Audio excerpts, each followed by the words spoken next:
ரசிகர்களை தனக்குன்னு பயன்படுத்தாத பீரங்கி தான் அஜித்குமார். எப்படி த்ரிஷாவை பற்றி பேசியிருந்தாரோ அதே மாதிரி தான் இப்போ விஜயை பற்றியுமே நடிகர் பார்த்திபன் பேசியிருக்காரு. இதுதான் சமூக வலைதளங்களில் மறுபடியும் விவாதத்தை ஏற்படுத்தியிருக்கு.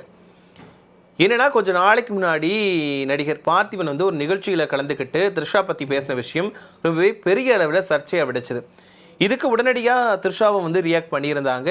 ஆனால் வருத்தம் தெரிவித்து த்ரிஷா வந்து மனவேதனை பட்டிருந்தா நான் வருத்தம் தெரிவிச்சுக்கிறேன் அப்படின்ற மாதிரி பார்த்திபனுமே நல்ல விதமாக வருத்தம் தெரிவிச்சிருந்தார். ஆனால் த்ரிஷா வந்து விடாமல் துரத்ததுனால பார்த்திபன் வந்துட்டு வச்சு செஞ்சு விட்டுட்டார். மூன்றாம் தர மனுஷியோட மூன்றாம் தர பேச்சு அப்படின்ற மாதிரி சொல்லிட்டாரு. அவங்கள வந்து திட்டாங்கன்னு கூட சொல்லிடலாம். என்னென்னா, பார்த்திபன் வந்து ஒரு நடிகர், இயக்குனர், அது மட்டும் இல்லாமல் கவிதையுமே எழுதுவார். அவர் வந்துட்டு மாயாஜலமாக கோர்வையாக பேசக்கூடியதில் வல்லவர். அதாவது ஒரு விஷயத்தை பேசினார் அப்படின்னா அடுக்கு தொடர் மாதிரி கொஞ்சம் எதுகை மோனை வச்சு அழகாக பேசுவார். அந்த மாதிரி தான் ஒரு நிகழ்ச்சியில் கலந்துக்கிட்டு ஒவ்வொரு புகைப்படமாக பார்த்து பேசியிருக்காங்க. ஸ்க்ரீனில் வந்துட்டு ஒவ்வொருத்தரையும் பற்றி புகைப்படம் வந்திருக்கு, அவங்கள பற்றி பேசிகிட்டே வந்திருக்காங்க. அப்போ சடனாக த்ரிஷாவோட புகைப்படத்தை போட்டிருக்காங்க. அதில் வந்து த்ரிஷா வந்து குந்தவை கெட்டப்பில் இருக்க ஃபோட்டோ வந்திருக்கு. உடனே கீழே இருந்த எல்லாருமே குந்தவை குந்தவைன்னு கத்தியிருக்காங்க. உடனே அந்த பார்த்திபனுமே ஒரு வார்த்தை சொன்னார், இந்த குந்தவை கொஞ்ச நாளைக்கு வீட்டிலேயே குந்த வச்சா நல்லாயிருக்கும், ஒரு சில கவிதைகள் ரசிக்கிறதுக்கு நல்லாயிருக்கும், ஆனால் வெளிப்படையாக படிக்க முடியாது அப்படின்ற மாதிரி சொல்லிட்டாரு. இதுக்கு எல்லாருமே கை தட்டினாங்க. என்னன்னா, எல்லாரோட மனசுல இருந்ததும் அதுதான். என்னன்னா, கொஞ்ச நாளைக்கு த்ரிஷா வந்து விஜய் பக்கம் போகாமலே இருக்கலாம். ஏன்னா விஜய் த்ரிஷா இந்த பிரச்சனை தான் வந்து கொஞ்சம் சமீப காலமாக சமூக வலைதளங்களில் ஆக்கிரமிப்பு செஞ்சுட்டு இருக்கு. இதனால விஜயோட ரசிகர்களுமே சொல்லக்கூடிய வார்த்தை என்னன்னா, த்ரிஷா வந்து விஜய் விட்டு போயிட்டா நல்லா இருக்கும், விஜய் பக்கமே வரக்கூடாது அப்படின்னு தான் எல்லாருமே நினைச்சிட்டு இருப்பாங்க. இப்போ பார்த்திபன் இப்படி சொன்ன உடனேயே மற்றவங்களுக்கு சந்தோஷமா இருந்ததோ இல்லையோ, விஜயோட ரசிகர்களுக்கு ரொம்பவே சந்தோஷமா இருந்துச்சு. நம்ம மனசில் நினைச்சது அப்படியே சொல்லிட்டாருப்பா, நம்ம மனுஷன்ப்பா அப்படின்ற மாதிரிலாம் சொன்னாங்க.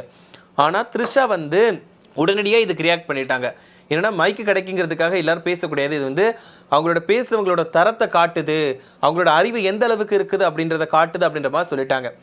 உடனே பார்த்திபனுமே நம்ம வந்து தப்பு பண்ணிட்டோமோ, நான் வந்து வேணே பண்ணலை, தெரியாமல் நடந்த விஷயம்தான், உங்களோட புகைப்படத்தை கேட்ட உடனே எல்லாருமே குந்தவை குந்தவைன்னு கத்துனாங்க, அதனால தான் நான் வந்து ஒரு மாயாஜலம் இருக்கட்டுமேன்னு சொல்லிட்டு அந்த வார்த்தை கோர்வைகளை பயன்படுத்தி பேசினேன், மற்றபடி உள்நோக்கம் எதுவுமே கிடையாது, வாண்டடாக பண்ணது கிடையாது அப்படின்ற மாதிரி சொல்லிட்டார். என்னன்னா, அந்த கீழே இறங்கி வந்ததுக்கப்புறம் அதை வந்து வெளியிட வேண்டாம்னு சொல்லிட்டேன், ஆனால் யாரோ வீடியோ எடுத்து வெளியிட்டுட்டாங்க அப்படின்ற மாதிரி சொல்லியிருந்தார்.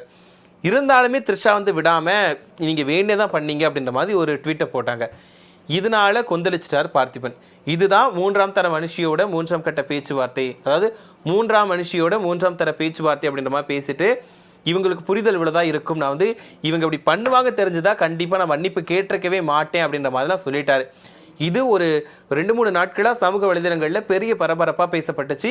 இந்த பிரச்சனை வந்து ஓகே ஓரளவுக்கு முடிவுக்கு வந்துருச்சுன்னு கூட சொல்லலாம். அதுக்கப்புறம் அவங்க ஸ்டாப் பண்ணிட்டாங்க. இதில் முக்கியமாக வந்து பார்த்திபன் கேட்ட கேள்வி, பொதுமக்கள் அவ்வளோ கேள்வி கேட்குறாங்கல்ல, உங்களை இவ்வளோ காரி துப்புறாங்களே, அதுக்கே நீங்கள் வந்து எதுவுமே பதிவு போடலை அப்படின்ற மாதிரி பார்த்திபன் கேட்டிருந்தாங்க. இவர் சொல்கிறதும் கரெக்டு தான். ஏன்னா பொதுமக்கள் அவ்வளோ குற்றச்சாட்டுகளை முன் வச்சோம், த்ரிஷா மீது நிறைய விமர்சனத்தை முன் வச்சும் பேசிகிட்டு இருக்காங்க. ஆனால் த்ரிஷா வந்து அதுக்கு எந்த பதிலுமே கொடுக்கவே இல்லை. ஆனால் இப்படி இருக்கக்கூடிய நிலையில் பார்த்திபன் சுக்கது அதையும் கேட்டுட்டார், ஏன் மக்களுக்கு மட்டும் குரல் கொடுக்க மாட்டீங்க, நான் பேசுறதுக்கு கேள்வி கேட்குறீங்களா, மக்கள் பேசுறதுக்கு முதல்ல பதில் சொல்லுங்கள் அப்படின்ற மாதிரி கேட்டுட்டார். இப்போ இந்த பிரச்சனை ஓரளவுக்கு ஓஞ்சிட்டு இருக்கக்கூடிய நிலையில் திரும்பவும் பார்த்திபன் வந்து பேசின ஒரு வீடியோ மறுபடியும் ட்ரெண்டிங் ஆகிருக்கு. அதே நிகழ்ச்சியில் அஜித்குமார் பற்றி பேசியிருக்காரு. அந்த விஷயம் வந்துட்டு அஜித்குமாரை பற்றி பேசும்போது எதுக்கு விஜயை பற்றி உள்ள இழுக்கணும் அப்படின்ற மாதிரி வந்து கேட்டிருக்காங்க. என்னென்னா, அவர் வந்துட்டு என்ன சொல்லியிருந்தார் அப்படின்னா, அந்த வீடியோவில் என்ன இருக்குன்னா, AK-47 வந்துட்டு ஒரு தானியங்கி ரஷ்ய துப்பாக்கி, அதே மாதிரி AK-54 அப்படிங்கிறது தன்னோட ரசிகர்களை பயன்படுத்தாத ஒரு பீரங்கி அப்படின்ற மாதிரி சொல்லியிருக்காரு. என்னென்னா, அஜித்குமார் வந்து தன்னோட ரசிகர்களை எதுக்காகவும் பயன்படுத்த மாட்டார் அப்படின்ற மாதிரி அதில் குறிப்பிட்டு பேசியிருக்காரு.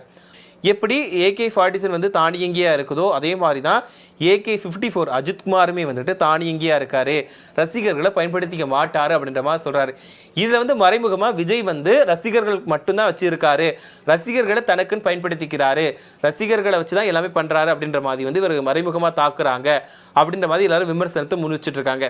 இதில் மிக முக்கியமாக பார்த்திபன் இன்னொரு விஷயத்தை வந்து பேசியிருந்தார். என்ன அப்படின்னு பார்த்தோன்னா, தேர்தல் ஆணையத்துக்கு போய் வாங்குற விசில் சின்னத்தை விட தன்னோட ரசிகர்கள் அடிச்சு கிழிக்கக்கூடிய விசில் சத்தம் கோடான கோடி. அதாவது அஜித்தோட ரசிகர்கள் வந்து விசில் அடிக்கிறது கோடான கோடி. இந்த தேர்தல் ஆணையத்துக்கு போய் வாங்குற விசில்லாம் பெருசு கிடையாது அப்படின்ற மாதிரி சொல்லியிருந்தாரு. என்னன்னா, தமிழக வெற்றி கழகத்தோட சின்னம் எனது விசில், அந்த விசில் சின்னத்தை விட அஜித்குமாருக்காக அடிக்கக்கூடிய விசில் தான் பெருசு அப்படின்ற மாதிரி சொல்லியிருக்காரு. இது இப்போ ரொம்பவே ட்ரெண்டிங்கில் போயிட்டு இருக்கு. இதை பார்த்த விஜயோட ரசிகர்கள் மறுபடியுமே அவங்களோட வேலையை ஆரம்பிச்சிட்டாங்க. என்னன்னா, எப்படி நீங்கள் வந்து விஜய் பற்றி பேசலாம், உங்களுக்கு பேச சொன்னது அஜித்தை பற்றி பேசணுமா வந்தோமான்னு இருக்கணும். அதில் ஏன் தேவையில்லாமல் விஜய் பற்றி பேசுறீங்க? உங்களுக்கு தேவை அஜித்தை பெருமைப்படுத்தி பேசணும்னா அஜித்தை பெருமைப்படுத்தி பேசிக்கோங்க. அதில் எதுக்கு விஜயை வந்து நீங்கள் கீழ்த்தனமாக பேசியிருக்கீங்க, விஜய் எதுக்கு மட்டமாக பேசுகிறீங்க? நீங்கள் அவரை வந்து பெருமைப்படுத்தி பேசிக்கோங்க, அது வேண்டாம்னு சொல்லலை. இதுக்கு நீங்கள் வந்து விஜயை பற்றி பேசுனீங்க அப்படின்ற மாதிரிலாம் நிறைய கேள்விகளை கேட்டுட்டு இருக்காங்க. இதுக்கு முன்னாடி விஜய் மனைவி சங்கீதா வந்து விவாகரத்து மனு தாக்கல் பண்ண உடனேயே சங்கீதாவை அவதூறு பேசி விஜயோட ரசிகர்கள் திட்டி தீத்தாங்க.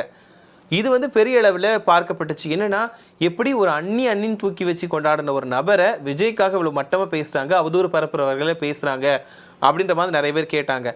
அதே மாதிரி தான் இப்போ பார்த்திபன் பேசுனதுக்குமே அவரை திட்டி தீர்த்துட்டு வராங்க. எப்படி நீங்கள் வந்து விஜய் பற்றி பேசலாம் அப்படின்ற மாதிரி பேசிட்டு வராங்க. ஒரு தரப்பினர் வந்து ஏற்கனவே விஜய் ரசிகர்களா இல்லாட்டா அஜித் ரசிகர்களா அப்படின்ற மாதிரி தான் சமூக வலைதளங்களில் போட்டியே நடக்கும்னு கூட சொல்லலாம். ஏன்னா ரெண்டு பேருமே கமெண்ட் செக்ஷன்லேயே அவ்வளோ அடிச்சுப்பாங்க. அப்படி இருக்கக்கூடிய நிலையில் இப்போ இந்த பிரச்சனை மறுபடியுமே பூதாகரமாகி இருக்கு. என்னன்னா, நீயா நானா, நீ ஏன் தேவையில்லாம இப்போ அஜித் பற்றி பேசுகிற, நீ எதுக்கு இப்போ விஜய் பற்றி பேசுகிற அப்படின்ற மாதிரி தான் இருக்குது.